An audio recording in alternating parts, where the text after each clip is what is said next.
amigos de EmprendedoresTV.pe, tu canal por internet. Empezamos una nueva jornada informativa y esta vez empezamos dando una mirada a la economía internacional. El Fondo Monetario acaba de reducir sus pronósticos para la economía global. Ayer conversábamos precisamente con un representante del Scotiabank hablando acerca de los resultados interesantes del mes de mayo. Sin embargo, para muchos todavía no está claro el panorama respecto al este segundo semestre del año. Se piensa que podría el panorama internacional darnos algunas sorpresas y esto significar no necesariamente unos pronósticos muy al alza en nuestra economía, en general en muchas economías.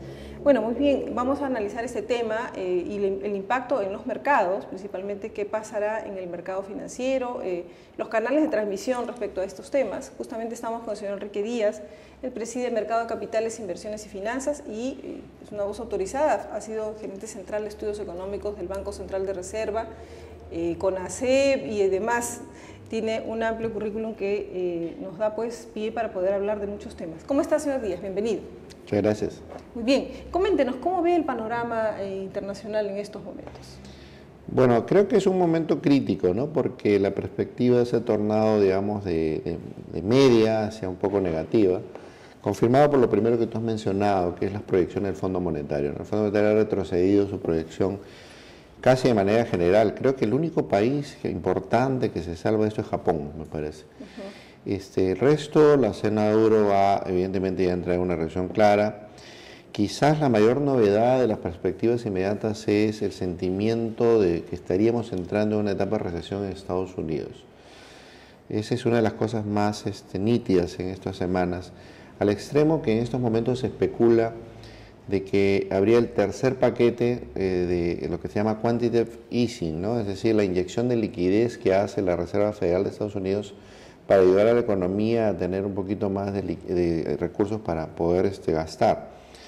Los mercados prácticamente están en su gran mayoría anunciando que viene esto, porque de lo contrario, de todas maneras van a ver que la suma de los indicadores entraría a Estados Unidos en recesión. Esa es una de las preocupaciones más importantes.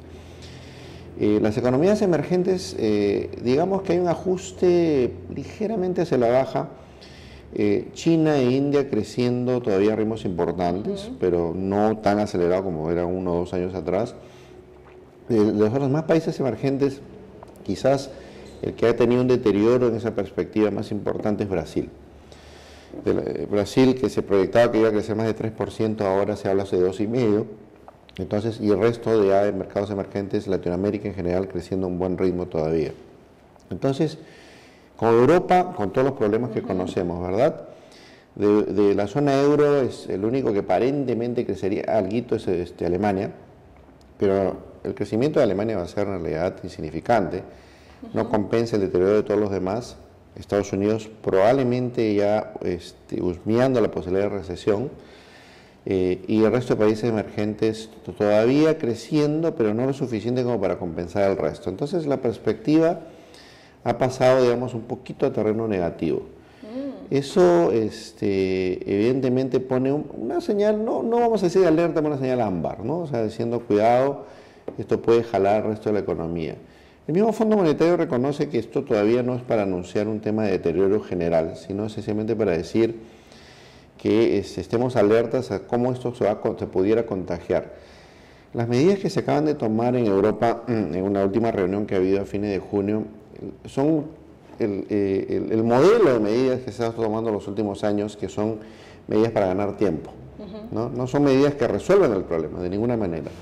Sencillamente lo que están diciendo es, vamos a generar un espacio de tiempo para que los efectos negativos no sean tan duros.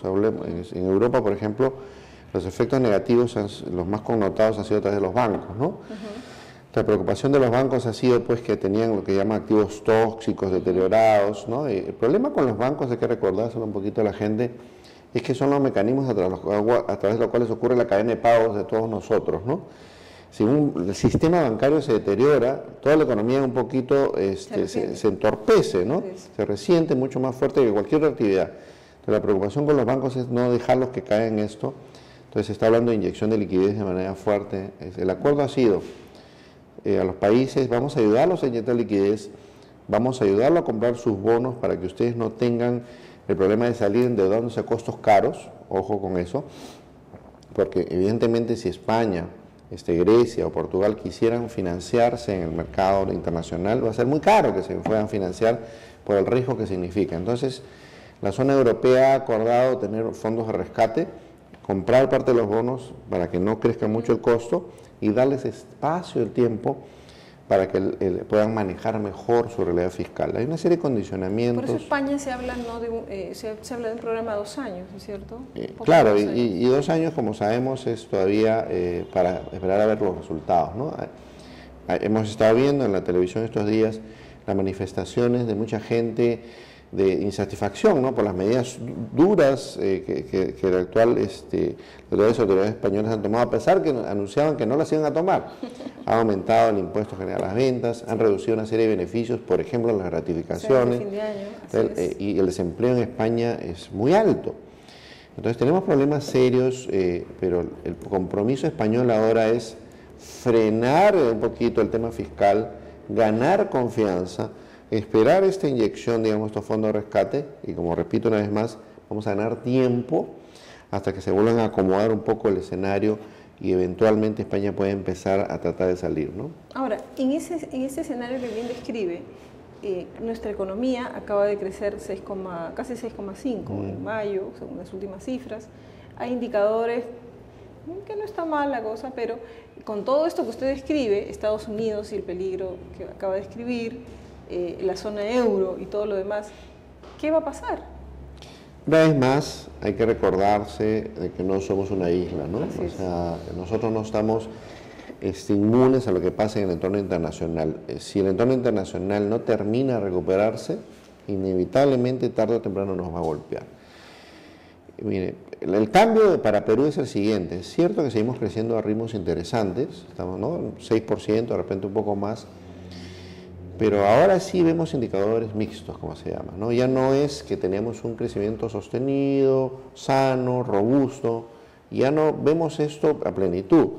Por ejemplo, se habla ahora de que hay como 2 crecimientos, ¿no? Hay sectores, digamos, construcción es un caso evidente, comercio todavía, etcétera, que todavía tienen un crecimiento importante, pero hay sectores que ya están más vinculados, por ejemplo, al mercado externo, que ya sienten un poquito la pegada. Y se habla de que los sectores de menores ingresos, digamos, vamos a hablar de los sectores C, D, etcétera, ya tienen más dificultades de conseguir empleo. Y por eso sus expectativas... Así es, entonces ya no es que todo el mundo piense igual. Entonces cuando tú ves que ya no vas a generar empleo, tú te pones un poquito más cauto, ves que tu capacidad de consumo cambia, tus expectativas cambian. Entonces a eso me refiero. Algunos indicadores son muy interesantes y a favor, y otros ya se ponen en un terreno, digamos, todavía neutral para negativo. Entonces lo que hay que evitar es que estos segundos prevalezcan sobre los primeros para poder decir que Perú un poquito pasa nuevamente con satisfacción en la etapa de crisis, ¿no? Señor Díaz, vamos a hacer una breve pausa. Al retornar me gustaría que, justamente hablando de los riesgos, demos recomendaciones al público sobre qué hacer. Volvamos entonces en breves segundos.